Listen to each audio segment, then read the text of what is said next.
Purpose of sex in entire creation is procreation. Sex is only for procreation.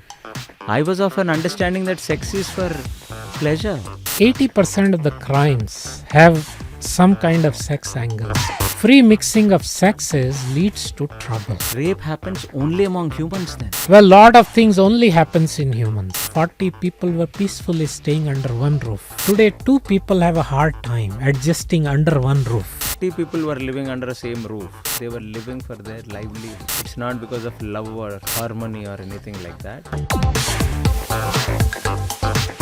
Hi, welcome to KC Talks. In the series of podcasts on civilizational challenges that we are discussing with Dr. Sahadeva Swami, today we will discuss a very important point that is currently a most trending issue in the society. I met him few days back where he was explaining me that the institution of ISKCON has 4 regulative principles, and these 4 regulative principles are very important for their spiritual progress. And he told me that the 4 regulative principles are not concocted by them, or it is not an institutional thing. Rather, it is directly derived from Bhagavatam. So he was explaining me that the 4 regulative principles are no meat eating, no gambling, no intoxication, and no illicit sex. So let us dive deep into what is illicit sex mean and why is it an impediment in spiritual progress. Hare Krishna Swamiji. Hare Krishna.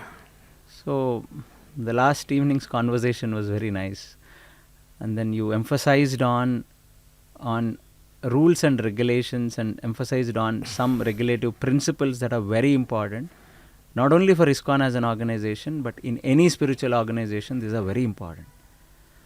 Out of which I did not understand illicit sex, because it's not a self-explanatory, because other things are very understandable.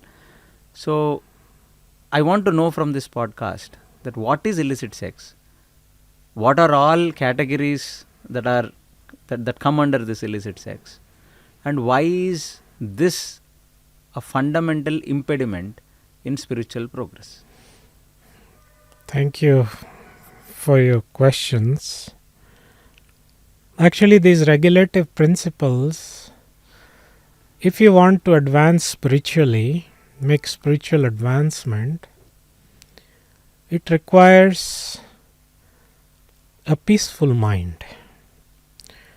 Like a swimming pool. To see the self, we require peace. That is called self-realization. In a swimming pool, if the waves people are swimming, you can't see if you suppose drop your keys there, car keys. But if everything is peaceful, you can exactly see, okay, my car keys are here. Yeah, you can see through things. So any religion of the world, there are some restrictions. Why? Because to bring a person to the mode of goodness and to make the mind peaceful. That qualifies us to, and cleanliness, the clean behavior, the character, that forms the foundation of spiritual understanding. So spiritual advancement or understanding without character is not possible. Okay. So now you're coming to your question on illicit sex. That refers to sex which is indulged without the purpose of procreation. The sex which is not intended for procreation is called illicit sex, or which is a sex which is not required. For example, I'll give an example.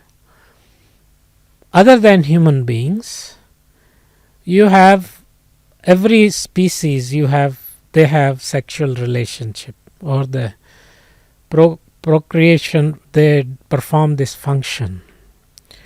Now everywhere the purpose is procreation. furtherance of their species. That's the purpose. Any species you go. Recreational sex is they mate in certain seasons. There is a purpose. So it may sound that this is a far out ideas, but before sexual revolution of 20s 30s, actually human society was not so much preoccupied with sex. So this is a planned thing. Oh, this is a very new, very, very new thing. First of all, it's a very crazy thing, Swamiji, that you have told that sex is only for procreation. I was of an understanding that sex is for pleasure.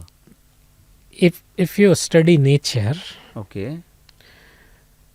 there is that the mating happens only when the female is fertile. In animals, yes. Yeah, in all species. Yes, there is a particular time period. They have seasons. They have seasons, yes. And when the female is fertile. Yes. So there is a nature regulates it. But in case of human being, it is left to our higher intelligence, which we have misused it. Let me correct my understanding then. So, do you mean to say a cow, a dog, a buffalo doesn't have sex for pleasure? Absolutely. There is only when the female is fertile or in heat, that time only mating happens. Or Absolutely. Or else they don't mate. Without the proper occasion, mating doesn't happen. It's nature very strictly regulates. No, I'm not very. I've not done research on animal mating, but is it? This is a generic normal law for all the animals. Purpose of sex in entire creation is procreation. In the animal kingdom. Everywhere, yes. Birds also? Everywhere there is a purpose. When that purpose is required, there is a season for this, there is occasion for this. It just doesn't happen in animal, birds, insects, in the back seat of the car on a weekend. It doesn't happen that way. It's a very, very thought-provoking idea. When I started this with you, I did not know this. I was thinking maybe these monks are jealous of the people outside the world because they anyhow can't have sex. They don't have a pleasure of sex in their monasteries. That is the reason they kept on insisting. Not only monks, even churches, all the Roman Catholic churches, they're all celibacy is very important affair for a father, for a nurse, for a mother. So across religions, they are emphasizing. So I felt these people definitely are jealous of the people outside the monastery. I tell you, 80% of the crimes have some kind of sex angles to it. Oh. Murders and rapes of course are based on, but any crime, police will look into some love affair, some sex angle. So point is free mixing. Free mixing of sexes leads to trouble. You see, anybody will agree to what I am going to say now. Srila Prabhupada once said, our founder, man is good, woman is good, but combination is not always good. Okay. You see, a lot of trouble today's society is due to free mixing. How many families are ruined, murders take place, depression, suicides. So many things happen, just because there is free mixing of the sexes. Compared to our traditional societal setup, traditional setup. No, you have nailed it. I don't need any further explanation because you cleared that concept of pleasure. So Swamiji, rapes are not heard in animals, right? In general, animal world is very regulated. And as I said, purpose is procreation. But there are studies when animals are kept in confinement. It's just like people living in natural settings, like the tribal societies, they don't have police stations or jail. Yes. But you come to urban settings, urban ghettos, downtown areas, there are a lot of crimes. Similarly, animals in their natural surroundings are very peaceful. But there are cases have been recorded in zoo in captivity, So when they or when animals are abused. There have been cases have been recorded actually. So when they come out of their natural habitat, come into Yes. some zoo, circuses, Yes, where yes. they go emotional trauma, then they act weird. Yes. So the rape happens only among humans then. Well, lot of things only happens in humans. Like Credit card scams and n number of Indian penal code or American penal code. You see, animals don't do all that. No. At least these are all little higher things for management. But I'm speaking about the basic instincts. Yes. So animals can control their basic instincts much better than human beings, because rapes are only heard in human beings. Animals, it is consensual. If the female is ready. Yeah. You see, basically, it's a biological function for propagation of species. Okay. So it is a cycle. It happens in them. When the time comes, time is ripe, and female is ovulating and fertile. Mating happens, and species carries on. So that answers the very question that mating is only for procreation. That is the purpose. And all religious ethics revolve around this concept. So what is normal considered is we have come out so far that it sounds very unusual and abnormal. Very abnormal. I felt because like we that. have come out so far. Okay. Definite. Not all, I don't agree to this that all religions, but especially Hinduism, because in Christianity, it is thou shall not indulge in adultery. They never said that you should only mate for procreation. What to talk of? Jesus Christ, even Bible says, if you look at lustfully, you have already committed adultery in your heart. Read the Bible. You have already committed adultery in the heart. Even looking at is not allowed. And celibacy is one of the core values of Christianity. Yes. Core values, and the foundational principle is celibacy. One of the foundational principles of Christianity is celibacy. Great. That's why I understood you all are celibates in monastery. You see, in particular in Vaishnava system, it is left to an individual choice. But you choose to be. So that we have more time to practice and propagate. Now that I have understood about the animal theory, you said it was self-explanatory. I need not have to be convinced. So illicit sex, according to you, is having sex without the conception of procreation, right? What more comes under illicit sex? Anything, you see, the concept of it is not just the act that is considered. Even darshanam, sparsham, kathanam, and then eightfold. You see, the concept of celibacy is broader in Vedic sense. That looking at, speaking about, thinking of, speaking with the opposite sex, touching the opposite sex. These like eightfold systems of. So it is not that just the final culmination of, when this actual mating happens, even the earlier stages, they are considered part of this whole package. That's only for people who are following celibacy. Yes. You are not allowed to speak to an opposite sex. Yeah, right? No.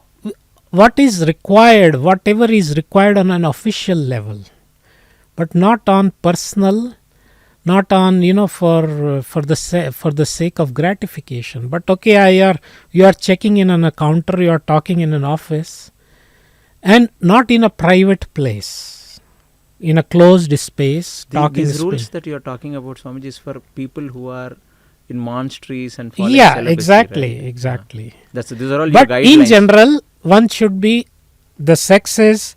There should be little careful dealings between the sexes. It is said that, Nanvagni Pramada Sama Grit Kumbha Sama Puman, Bhagavatam, What does it mean? that as male and female Hmm. are like fire Hmm. and butter pot. Okay. So now what happens is if you bring them together, Hmm. then butter is sure to melt, and melting butter can actually extinguish the fire sometimes or inflame the fire. Okay, got it. So you have told about your own guidelines of monasteries and stuff. What about the outside people, the grahasthas, people like us who are married? So are you telling us that we should also be very careful talking to another opposite sex and You see, there is a principle, guiding principle is there. Matra swastra duhitrava ne vivikta sano bhavet balvan indriya grama vidvamsapi karsati. What does it mean again? That one has to be careful if one is finds himself in a solitary place, even with one's own close relatives. One has to be careful. That's what Shastras are telling? Yeah, scriptures are telling that senses are very powerful. So when the two genders are there in a solitary place, Viviktasana, they should be careful. This is even if relatives are very close also.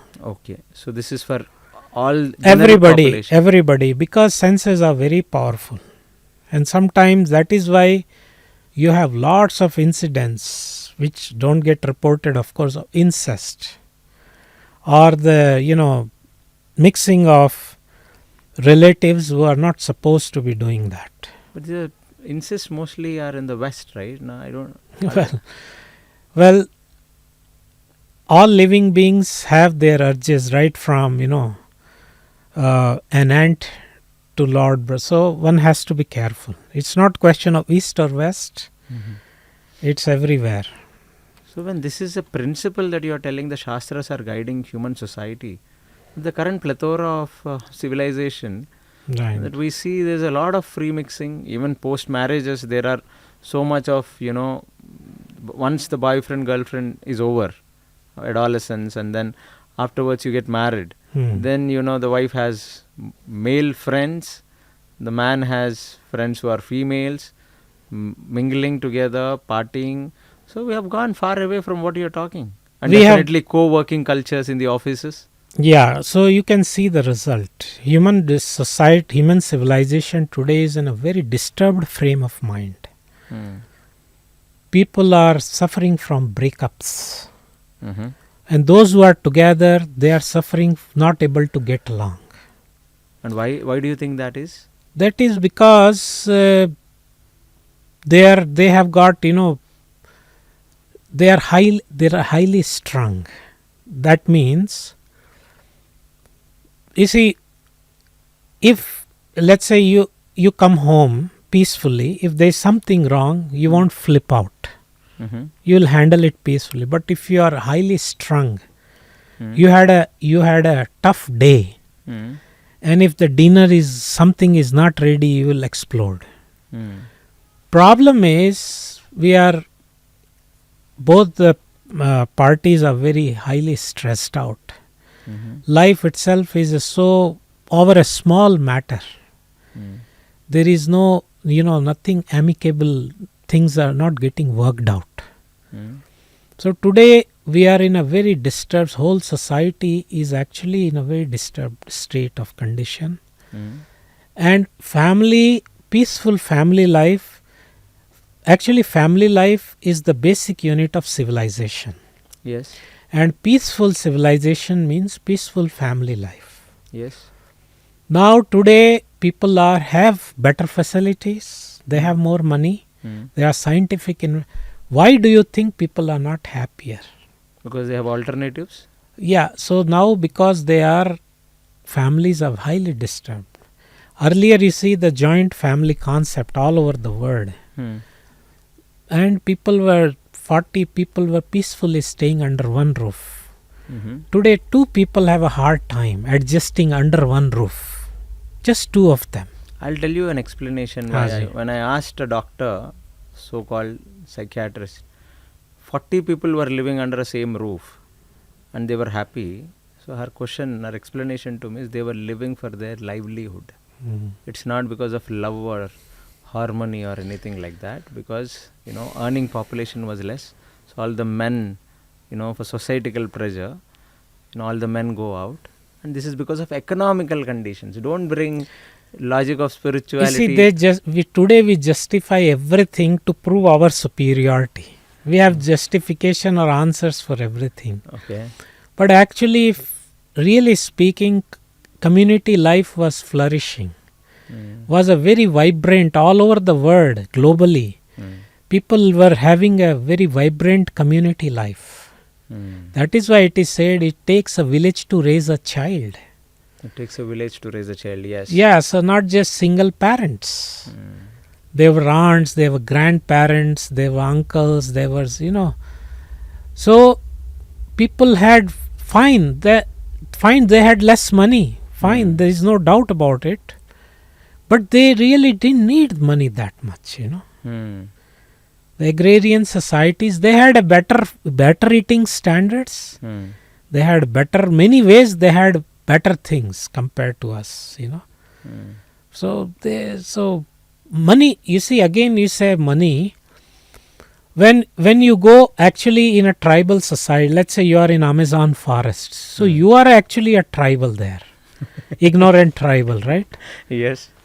And when a tribal comes to, let's say, Times Square, he is actually ignorant. Yes. So who is poor is relative. In Amazon deep forest, you are actually poor. You will starve with all your credit cards and wads of dollars. You will starve there. Makes a lot of sense. And a tribal, he will be happily. He know what to eat, where to eat. He'll be richer. Yes. So poverty is relative. Got it. So you said about the breakups in the modern culture. So you said stress is one point, but do you think the breakups are happening because of the over free mixing and alternatives that they have in the workplaces? What's your comment on Yes. As I said, that butter and fire. And when they are together, there will be some reaction. So what happens is, you see, separation of sexes is the basic principle of civilized life. Basic principles of nomadic civilized life. No, civilized life, I would say, because that's where I would say, you see, for example, you tell me, you see, mating happens in all species, right? From ants to human beings. Yes. Why there is marriage system only in human beings? You see, dogs, cat, monkey, donkey, birds, bees, flies, they don't marry. Yeah. Mating happens. Yeah. But here we have a system of marriage, human. But that's not there in the past, in the nomadic lives. No, everywhere there is, even you see, if you study those tribals, they had very strict on punishments for adultery. For example, I'll give you an example of African tribe, Amazonian tribe. If somebody, a member, committed adultery, they would bury him and smear honey all over and allow those ants to eat him or her alive. Oh. That was the punishment for adultery. So in a tribe, it's right. So for my understanding, coming from a modern society, so are you telling me that even this very remote tribes like Sentinel tribes and all, they have marriages, they have fixed partners? Maybe yes. not. Yeah, they may. There is definitely what I mean is regulation. Otherwise, a society cannot. A society which does not regulate its members' sex life will cease to exist. Very wonderful point. Now answer this question. So then why you asked me a question I don't know. So why marriages are there in humans? Because human beings are meant to perform a higher function. Okay. And in animals it is regulated strictly by nature. Because we have a higher intelligence, so it is left to our intelligence. And that is why marriage is there in all civilized life, at least. As I said, many tribal, there are regulations. They may be marrying one husband may have 3 wives. There may be polygamy, polyandry, whatever. But there is regulation. It is not left to, just free for all. It doesn't exist. So it is there. So that why marriage? Because this institution restricts that. Okay, you peacefully live. You have your physical urges. You have emotional needs. You perform that function within the boundary. Sex desire is compared to fire. You need fire to cook. It doesn't mean you burn your house down. So there is a need for regulation. Now that we have come to the point of regulation, you convinced me or nailed it actually in this. I did not, I thought it would be very difficult on my part to get convinced by your illicit sex topic. But animals, if they are mating only at certain points or certain ovulation times of the females, why is this urge of having sex more in human beings? That is, all beings are sexual. This material word is called Maithun Agara. That means this is created out of, actually we are here. The reason for all fall down is actually lust. So lust permeates all species. But so it is not that we are only thinking or we are overly sexualized. The thing is, all species have, but they only do the deed by nature's regulation. And the problem with us today is we have been all glories to sexual revolution. It has been pushed. You buy a packet of chips. You look at any billboard. So there is a method to madness. It has been purposely planted that it is a hype has been created about sex. That is all it's about. Sexual revolution is all about that. So you are telling me that sexual urge in man is increasing because of this over exaggerated or overly advertised sexual... everywhere this is what is actually commodification of women, commodification of man body, women body. This is a purposeful thing. A society which is just preoccupied with the whole society has been they are selling this point. Okay, you see, I have got 400 for example articles. Whenever I am doing a book on that, propaganda. See, this relates to consumerism. This relates to power, dumbing down the people's brains. So when Edward Burney was the father of modern PR was approached, that we are making all these products, but people are not buying. How do you sell it? So they said, we advertise, my car is very good, it gives. No. You got to find a scantily clad woman. You have to make it a sex symbol. Your car has to be a status symbol, and whole consumerism based on sex appeal. That's how it started? Yeah, so then he introduced this concept of torches of freedom. See, for even America, women smoking in public was unheard of, Late 80s they came out.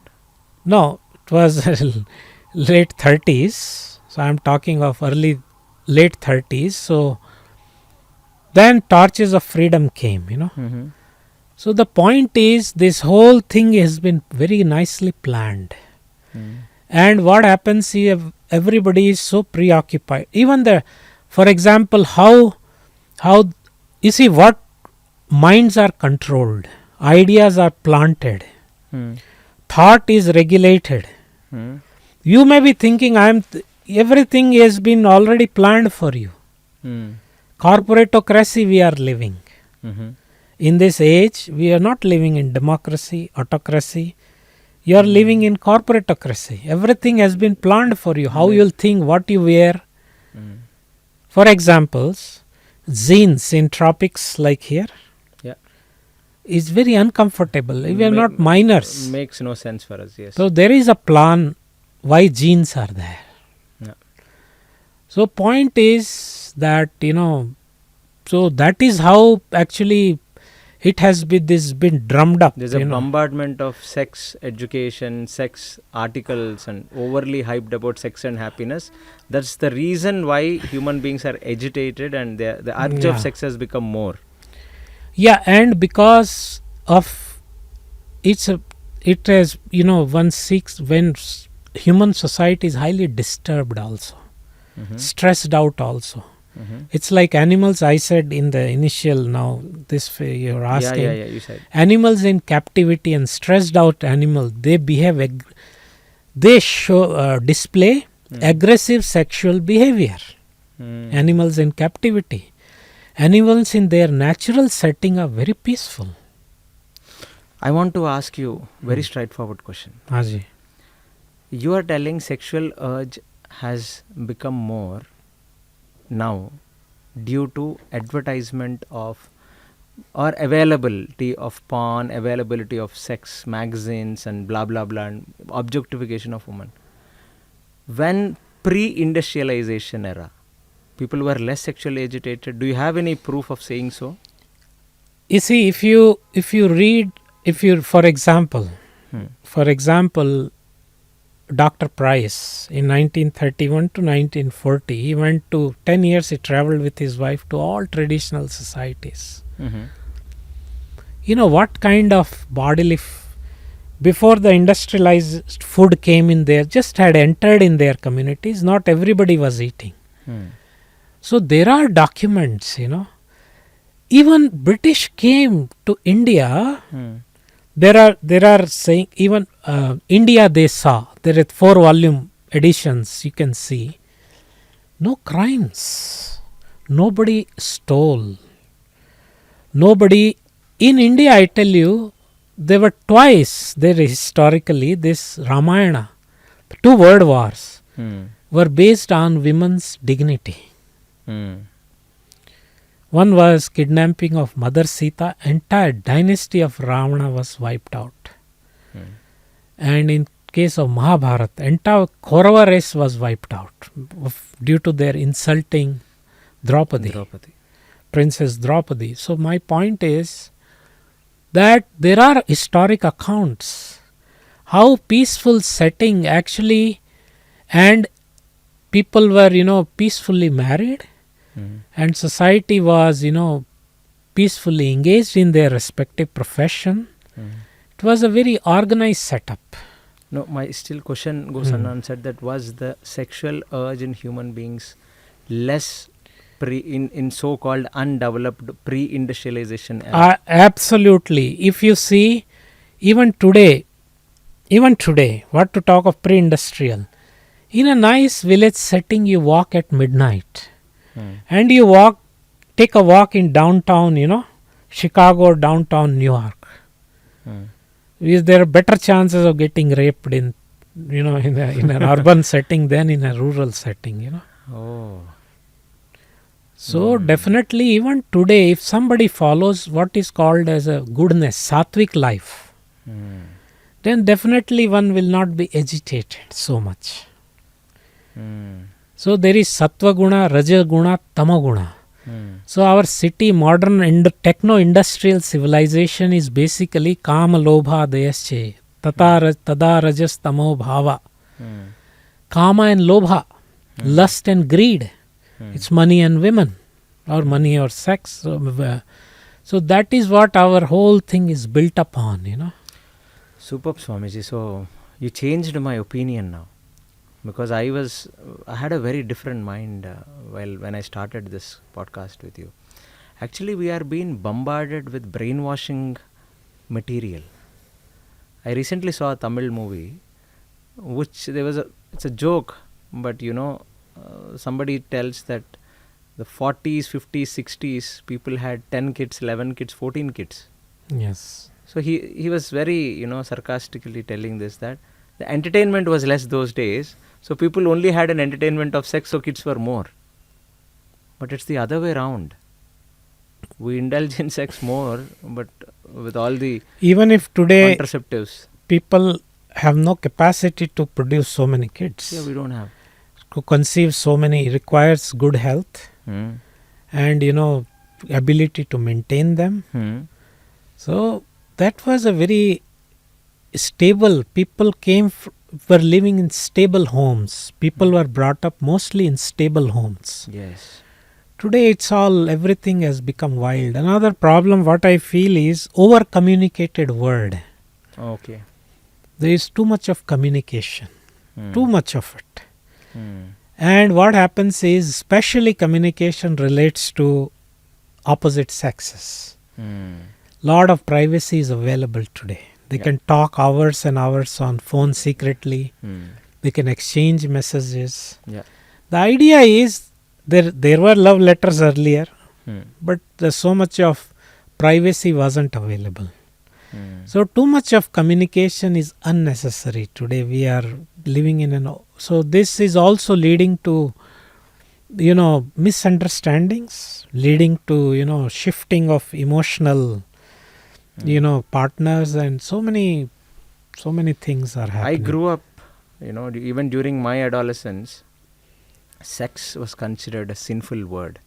You can't speak this 3-letter word in front of parents, in front of your elder sister. You can't do that. So, but I used to, we used to get some magazines and go through some question answers by sexologists. You know what am I talking about? We have been told that sex is good for our health. Sex is good for our mental health. So what is your say on this? Only if it is done in a proper setting. So there is a propaganda for one of my upcoming works on that. Corporate propaganda is there, wherein they say that as a sex is the solution for all your problems. Like for long life you need sex. For financial problem will solve sex. I have got 400 cases wherein they are saying all your life's problem, don't, even if you can't do exercise. So this is a grossly misleading. Okay. If the sex is so good, so beneficial, so healthy, when a minister indulges with a secretary, why do you dismiss him? No, that's a scandal. It's a good thing he has done, healthy thing he has done, as per your own research. Yeah, makes sense. As per your own research, 400 articles I can give you after this. I have a collection of 400. If it is consensual, I think society may not have a problem. No, they have problem. Minister does it, a CEO. Even if he's caught little bit flirting or something, so many CEOs had to leave there when they were that like... is when the opposite sex was not okay with that.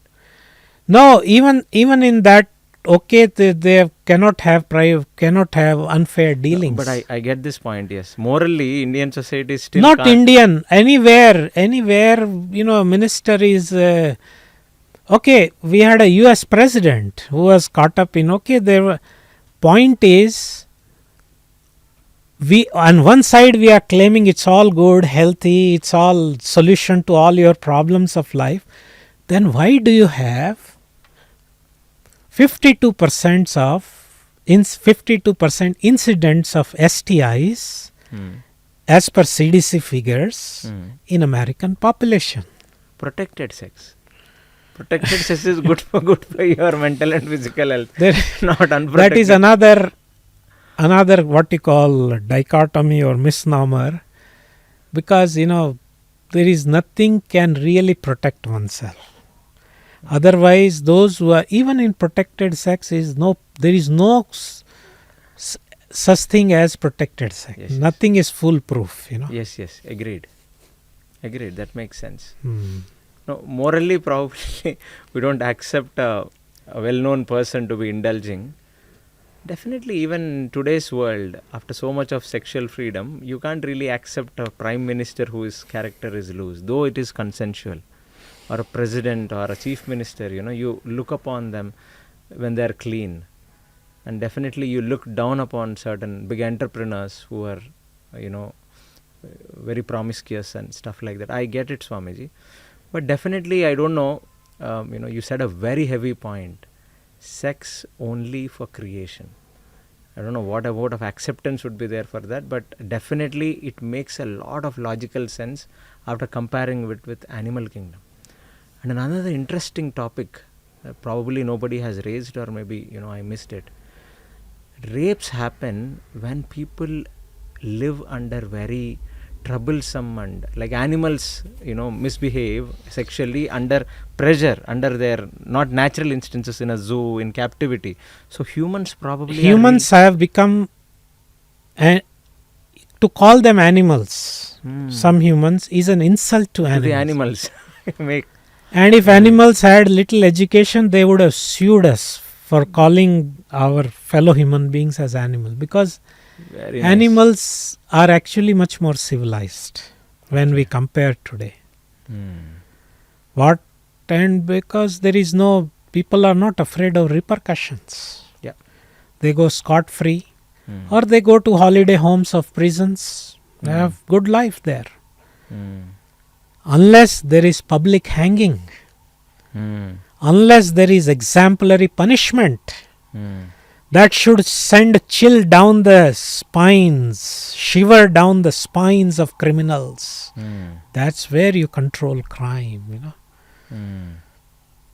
You do, that was, dynasties were wiped out in case of insulting women. Definitely laws have to be more stringent, and there are many activists who are asking for the rape. This is one way, is what asking for the rape laws. Asking for the rape laws, yes. Yeah. So one way, this is danda, punishment. But what is a spiritual solution from you? How do we understand this concept? How do we control the urges of sexual urges, and what is the solution for you? You see, solution from you. Ahara nidra bhaya maithunam samanyam etat pashubhi naranam. Everything is common. One is hunger, that is eating. Nidra, sleeping. Then bhaya, defense, fear or defense. And procreation or sex life. This is common in all species of life.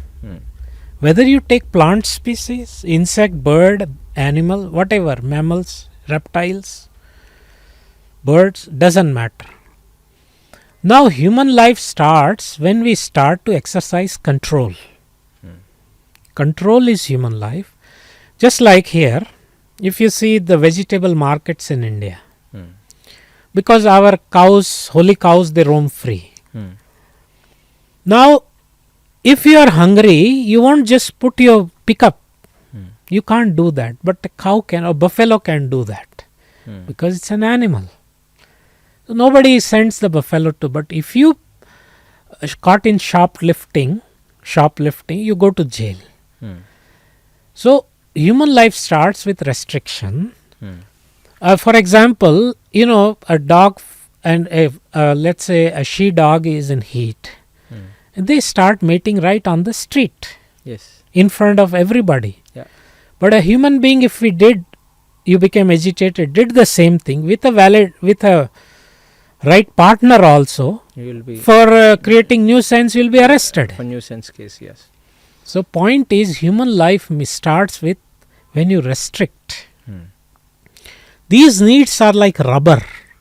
You can go on expanding. People are today living with 5-6 hours of rest.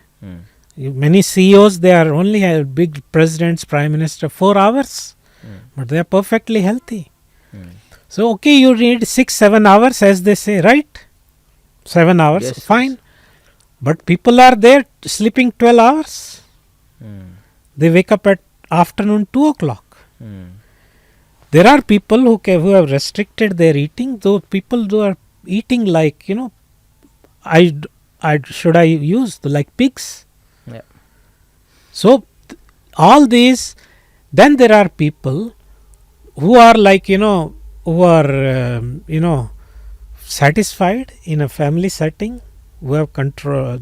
And there are people who are nymphs and who are satyriasis, who like they change partners every day. So these urges are meant for controlling, and that requires a higher consciousness. And You see, we are all pleasure seeking beings. Anandamaya abhyasat. yes. So if you don't derive higher pleasure, you will be forced to go for lower pleasures. When you have a higher pleasure, the urges for lower pleasures will come down. So And one there point comes you a said- stage when it vanishes. Yeah. So you said discipline. The first thing is discipline and higher goals of life. Probably this is what you're telling. Yes. Mission. When you have a mission in life, you see, like there is a very nice model walking on the street. Then some passers-by may look, okay, here is a nice model. But when an army convoy is going right for action, they won't have time. They have got a mission. You get my point? Yes. They will have, like in our case, Ramayana Hanumanji. He went in search of Mother Sita. So where do you search a kidnapped woman? In the harem of that demon Ravana. And he had picked up all from around the universe. He has best beauties. So they were all lying drunk, but because he was on a mission, he was not distracted. Yes. Even Srila Prabhupada gave an example of a dictator, Stalin. He was going to be operated on the stomach, but he had so many things to do, mission of spreading communism, whatever. Good or bad, I am not getting into that. But he was so mission in life. Said, oh, no need of anesthesia, just operate me. So when we have a mission in life, and when we try for, that is called non-material satisfaction, then urge for material satisfaction comes down. Superb. Non-material satisfaction, for example, this is my challenge, okay? Yes, Swami. 1 week on beads. Again, nervous system, this cools down here. When we use beads, 3/4 of humanity did use beads. Yes. Beads for Islam has tasbih. Yeah. There is paternoster and rosaries in Christianity. Protestant. Buddha has beads. Yeah. Because this has connection to the entire nervous system. Okay. 1 week, if you try chanting this Muhammad, Hare Krishna, Krishna Krishna, Hare Hare, Hare Rama, Rama Rama, Hare Hare. This is an open challenge. You see how your mind becomes peaceful. You will have a non-material satisfaction in life, a higher taste in life. We have all these youngsters here who are engineers, doctors, CPAs, and they don't go to cinema. They don't have boyfriends or girlfriends. So even those who are celibates, their personal choice. So point is, when you get that higher taste, then lower taste reduces, and there comes an elevated stage. Though it takes time, but then comes when one is completely free. That's called liberated stage. Got it. Mukta Purush, Mukta Jivan. So that is the way to replace this pleasure-seeking tendency. Repose them in God. Superb, Swamiji. You gave a very practical solution. One have a purpose of life. You can't just live like an animal sleeping for 12 hours and eating like a hog.